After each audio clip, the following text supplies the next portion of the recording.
خليك جوا تيجي اول يا قمر. يلا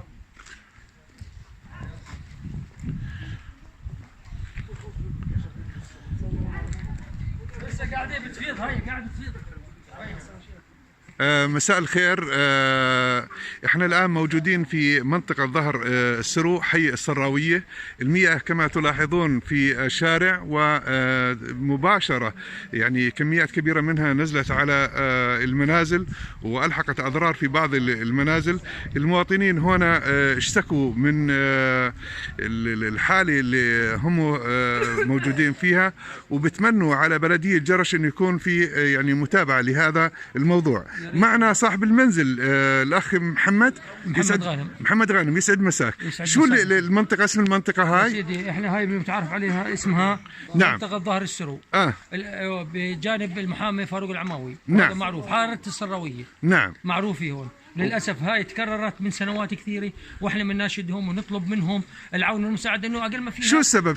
ليش تجمع المي عندكم عالي؟ لانه في ارتفاع شارع، يعني مش قادرين ينزلوا الشارع. ارتفاع الشارع من الجهة الشرقية، وبرضه كمان يعني من نهاية الشارع، يعني منطقة زي منطقة متوسطة للأسف. والمنازل عمالها يعني تحت الشارع. نعم. وافق انه يعمل مرحلتين، اما يعمل تنزيل شارع او عبارة، لكن للأسف جماعته كانهم مش متعاونين معه. الله اعلم. يعني المطلوب الان اما انه رفع منسوب الشارع او تنزيله. تنزيل الشارع انه صعب. تنزيل الشارع او عباره لنهايه الشارع، والشارع قريب جدا يعني. فقط لا غير. بدنا يا ريت تشوف الكارثه اللي صارت الموجوده جوا كمان بالبيت نزلت مي. طيب خلينا ندخل على المنزل ونشوف الميه. زي ما بنلاحظ الميه عمالها يعني الميه نازله مباشره على البيوت جوا. هاي الاستاذ الكبير استاذ عون. السلام عليكم، يعطيك العافيه. شو اللي صار عندك يا اخي؟ نتعرف عليك اول شيء. استاذ عون احمد السراوي. منين المي هاي اجتكم؟ هاي عندنا فوق الشارع لما زبطوه قبل حوالي كم من سنه. نعم.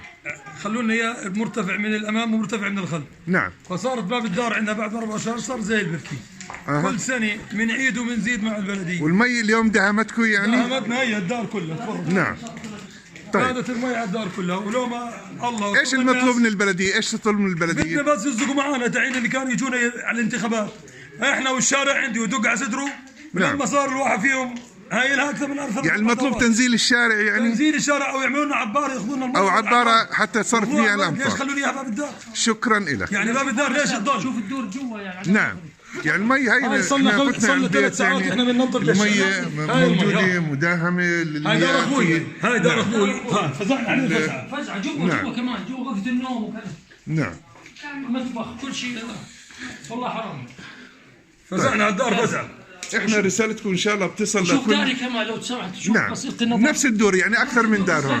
يا بيت لحالي مستقل. نعم. اذا شكرا لكم، يعني نفس الشيء اللي حصل عندكم ودار جيراننا. هاي الباب ونفس الشيء عند دار جيرانكم. ما بيقدر يفوت على بيته، المي واقفه على باب الدار عنده بيقدرش يفوت. نعم. حاطين بلوكات تعمل نطلع من عنده. احنا بدنا بس يصدقوا رؤساء البلديه اللي بقول لك عندي وعندي، بس يطلع يبين لي عنده. بس نعم. يبين. اذا بدنا ما اجي ادق على صدره وبرم شواربه، بس يكون صادق. مش طالبين شيء. احنا رايحين. اذا ما بيقدر يقول بقدرش. رايحين نقولها. اما ناس وناس والله انها مصيبه. نعم. ناس وناس مصيبه. نعم. اذا نعم ان شاء الله احنا رايحين هذا هذا الفيلم ان شاء الله. هذا يتبهدل ليش؟ هذا يتبهدل. نعم. هذا اخوي ليش يتبهدل هذا؟ نعم. اذا احنا رايحين ننقل. رئيس الاديب ما نص الشغيله عنده بيداوموش بالله. كلهم قطاع شيء. طيب احنا رايحين ننقل هذا الكلام من خلال جريده الدستور لكل المعنيين. شكرا لكم. رايحين نتواصل ان شاء الله. باسمي انا بطالب رئيس البلديه والناس اللي واقفين هاي الشارع ما بتقدر تمر. كل ما مرق واحد بسيارته قاعد بفوت 4-5 متر مي جوا البيت عندي. انا مش ذنبي اذا انك رفعت الشارع وما انتبهت. انا مش ذنبي.